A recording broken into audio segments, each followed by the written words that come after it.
ഞങ്ങളുടെ I am Keralite എന്ന ചാനലിലേക്ക് എല്ലാവർക്കും സ്വാഗതം. എല്ലാവരും വീഡിയോകളൊക്കെ കാണാറുണ്ടോ? നമ്മുടെ ട്രാവൽ വീഡിയോസും ഫുഡ് കുക്കിംഗ് വീഡിയോസും ഒക്കെ നമ്മളിതിൽ അപ്ലോഡ് ചെയ്തിട്ടുണ്ട്. കാണാത്തവരുണ്ടെങ്കിൽ കാണാൻ മറക്കരുത്. അപ്പോൾ ഇന്ന് നമ്മൾ ചെയ്യാൻ പോകുന്നത് ഒരു ഫിഷ് ബിരിയാണിയാണ്. അത് നല്ല ടേസ്റ്റി ആയിട്ടുള്ള ഈസി ആയിട്ടുള്ളൊരു ഫിഷ് ബിരിയാണിയാണ്.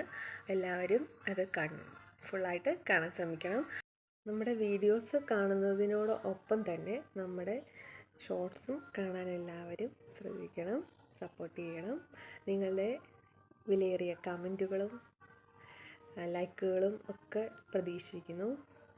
കുക്കിംഗ് വീഡിയോസൊക്കെ എന്ന് പറഞ്ഞാൽ നമ്മൾ ചെയ്ത് നോക്കി നന്നായിട്ട് ഉള്ള ഫുഡ് മാത്രമാണ് ഇതിൽ ഇൻക്ലൂഡ് ചെയ്തിട്ടുള്ളത്. അതുപോലെ നല്ല രുചികരമായ ഭക്ഷണങ്ങളും ഒക്കെ അപ്ലോഡ് ചെയ്യുന്നതായിരിക്കും.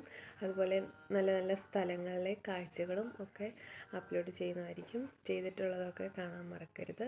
ഇനി തുടർന്നും സപ്പോർട്ട് ചെയ്യുക, ലൈക്ക് ചെയ്യുക, കമൻറ്റ് ചെയ്യുക, സാധിക്കുമെങ്കിൽ ഷെയർ ചെയ്യുക. അപ്പോൾ നമുക്ക് വീഡിയോയിലേക്ക് പോകാം. Thank you. നമ്മൾ ഫിഷ് ബിരിയാണി ഉണ്ടാക്കാനായിട്ട് ഉപയോഗിച്ചിരിക്കുന്നത് സാൽമണാണ്.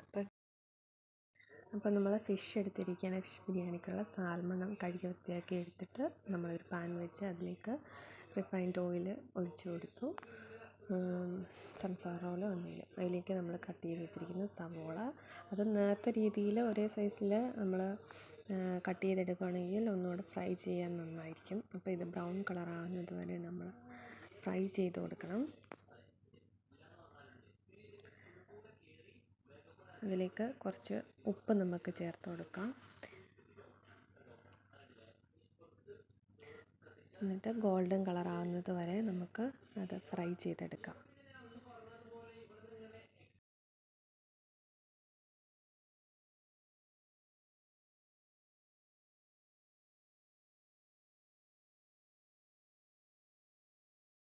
അങ്ങനെ ഗോൾഡൻ കളറായിട്ടുണ്ട്. അങ്ങനെ നമ്മുടെ ഫ്രൈ അപ്പോൾ തന്നെ നമ്മൾക്ക് പെട്ടെന്ന് തീ ഓഫ് ചെയ്തിട്ട് അത് കോരിയെടുക്കാം. അപ്പോൾ ബാക്കി വരുന്ന ഓയിൽ എക്സ്ട്രാ കുറച്ച് മാറ്റി വെച്ചിട്ട് കുറച്ച് ഓയിലും കൂടെ അവിടെ വെച്ചിട്ട് അതിൻ്റെ കൂട്ടത്തിൽ കുറച്ച് നെയ്യ് നമുക്ക് ഒഴിച്ചു കൊടുക്കാം. നെയ്യും ഓയിലും കൂടെ ഒഴിച്ചതിന് ശേഷം നമുക്ക് ചൂടാക്കാം. എണ്ണയും നമ്മുടെ നെയ്യും കൂടെ ചൂടാക്കാം. ചൂടായ ശേഷം അതിലേക്ക് നമുക്ക് 3-4 ഏലക്ക, അതുപോലെ ഗ്രാമ്പൂ, കറുവപ്പട്ട എന്നിവ ചേർത്ത് കൊടുത്തതിന് ശേഷം ജാതിപത്രിയും വേണമെങ്കിൽ നമുക്ക് ഉണ്ടെങ്കിൽ ആഡ് ചെയ്ത് കൊടുക്കാം. പിന്നെ നമ്മൾ വെളുത്തുള്ളി, പച്ചമുളക്, ഇഞ്ചി അത് നമ്മൾ ക്രഷ് ചെയ്തെടുത്തത് അതിലേക്ക് നമുക്ക് ചേർത്ത് കൊടുക്കാം. അതും കൂടെ ചേർത്ത് കൊടുക്കാം.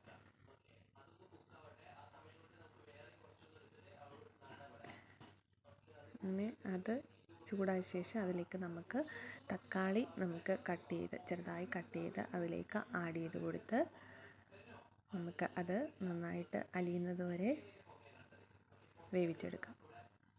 നല്ല അലിഞ്ഞ് അതിലേക്ക് ചേരണം.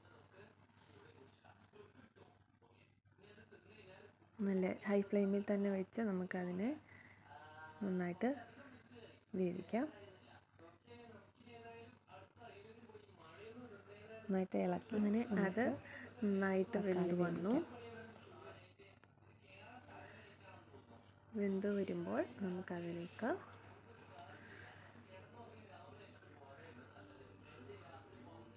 കുറച്ച് മഞ്ഞൾ പൊടി,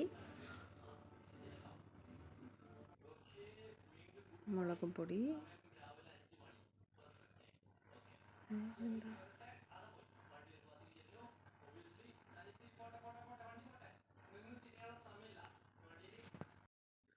മല്ലിപ്പൊടി,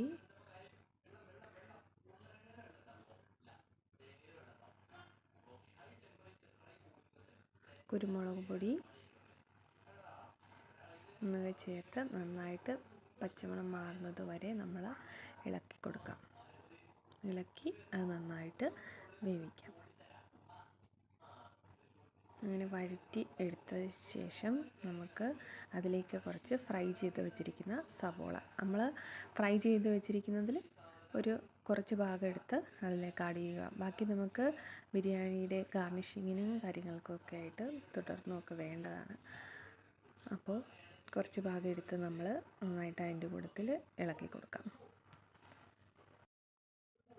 നന്നായിട്ട് ഇളക്കി വഴറ്റിയെടുത്തതിന് ശേഷം അതിലേക്ക് നമുക്ക്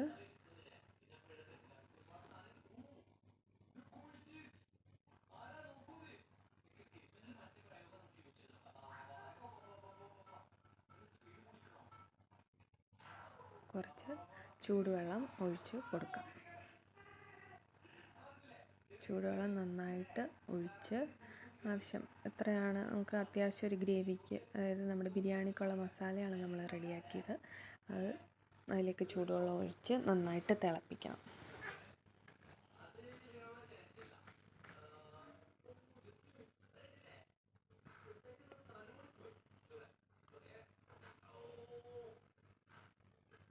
തിളപ്പിച്ച് നമുക്കത് മാറ്റി വയ്ക്കാം.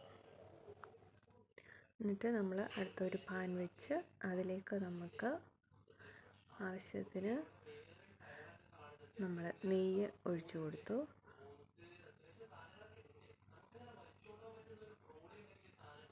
അതിനുശേഷം അതിലേക്ക് നമ്മൾ ഏലക്ക, ഗ്രാമ്പൂ, കറുവപ്പട്ട, ജാതിപത്രി ഉണ്ടെങ്കിൽ നമുക്ക് ജാതിപത്രിയും ആഡ് ചെയ്ത് കൊടുക്കാം. അങ്ങനെ ബിരിയാണിയുടെ സ്പൈസസ് നമ്മൾ ആഡ് ചെയ്ത് കൊടുത്തു, മസാലകൾ നമ്മൾ സാധാരണ ഉപയോഗിക്കുന്നത് പോലെ തന്നെ. എന്നിട്ട് അതിലേക്ക് ഫ്രൈ ചെയ്ത് കൊടുക്കുക.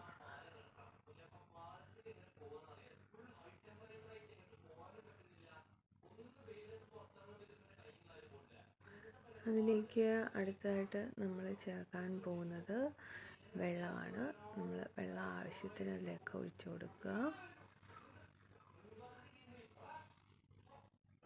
ഒഴിച്ചു കൊടുത്തതിന് ശേഷം നമ്മൾ അതിലേക്ക് ആവശ്യത്തിന് വേണ്ട ഉപ്പ് ഇട്ട് കൊടുക്കുക. ശേഷം കുറച്ച് നാരങ്ങാനീര് ഒഴിച്ചു കൊടുക്കുക. എന്നിട്ട് അതിലേക്ക് നമ്മൾ കഴുകി വൃത്തിയാക്കി വെച്ചിരിക്കുന്ന ബസുമതി റൈസ് ആണെങ്കിൽ ബസുമതി റൈസ്, അതിന് തൊട്ട് മുൻപ് നമ്മൾ ഫ്രൈ ചെയ്തിരിക്കുന്നതിൽ നിന്ന് കുറച്ച് സവോള എടുത്ത് അതിലേക്ക് ചേർത്ത് കൊടുക്കണം. അതിനുശേഷം നമ്മൾ കഴുകി വൃത്തിയാക്കി വെച്ചിരിക്കുന്ന ബസുമതി റൈസ് എങ്കിൽ ബസുമതി റൈസ്, അല്ലെങ്കിൽ കൈമ റൈസ്, അല്ലെങ്കിൽ ജീരകശാല റൈസ് നമുക്ക് ചേർത്ത് കൊടുക്കാം. 1 കപ്പ് അരിക്ക് 1.5 ഗ്ലാസ് വെള്ളം നമ്മൾ ഒഴിച്ചു കൊടുക്കണം. അങ്ങനെ നമുക്ക് അടച്ച് വെച്ച് തിള വന്നു കഴിയുമ്പോൾ അടച്ച് വെച്ചത് വേവിച്ചെടുക്കാം. വെള്ളം വറ്റാതെ അടിയിലൊന്നും പിടിക്കാതെ ഇടയ്ക്കൊന്ന് ശ്രദ്ധിക്കണം. തിളച്ച് വന്ന് 1 മിനിറ്റ് വരെ നമുക്ക് അത് ഹൈ ഫ്ലെയിമിൽ, പിന്നെ അത് മീഡിയം ഫ്ലെയിമിലേക്കും വെക്കാം. അങ്ങനെ നമ്മുടെ അരി നന്നായി വെന്ത് കിട്ടിയിരിക്കുകയാണ്. പെട്ടെന്ന് തന്നെ അത് വേകും, അറിയാലോ എല്ലാവർക്കും. ബിരിയാണി റൈസ് എന്ന് പറയുന്നത് പെട്ടെന്ന് വെന്ത് കിട്ടും. അങ്ങനെ അടുത്തത് നമ്മൾ മാറ്റി വെച്ചിരുന്ന ബിരിയാണിയുടെ മസാല എടുക്കുകയാണ്. ആ മസാല എടുത്ത് ഒന്നും കൂടി ഒന്ന് തിളപ്പിച്ച് അതിലേക്ക് നമ്മൾ നമ്മുടെ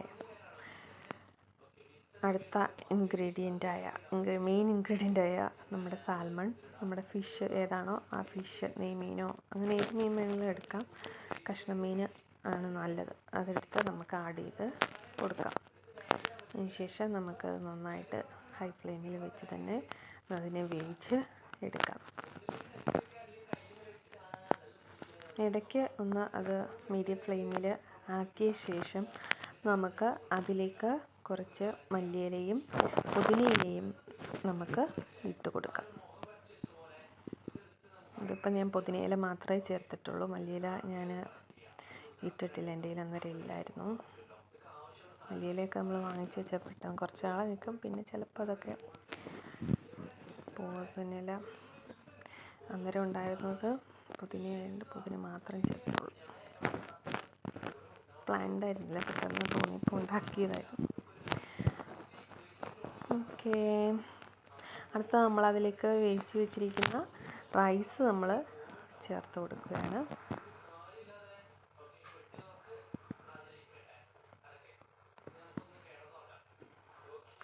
റൈസ് ഒരു ലെയർ ഇട്ട് കൊടുക്കണം. അതിനുശേഷം നമ്മളുടെ ഫ്രൈഡ് ആയിട്ടുള്ള സവോള, അതുപോലെ നമ്മുടെ ഇലകൾ, മല്ലിയില, പുതിനയില എന്നിവ നമുക്ക് ചേർത്ത് കൊടുക്കാം. അങ്ങനെ ലെയറായിട്ട് നമ്മൾ അതിനെ അറേഞ്ച് ചെയ്ത ശേഷം നമുക്ക് ക്ലോസ് ചെയ്ത് വെച്ച് ദം ചെയ്യാം.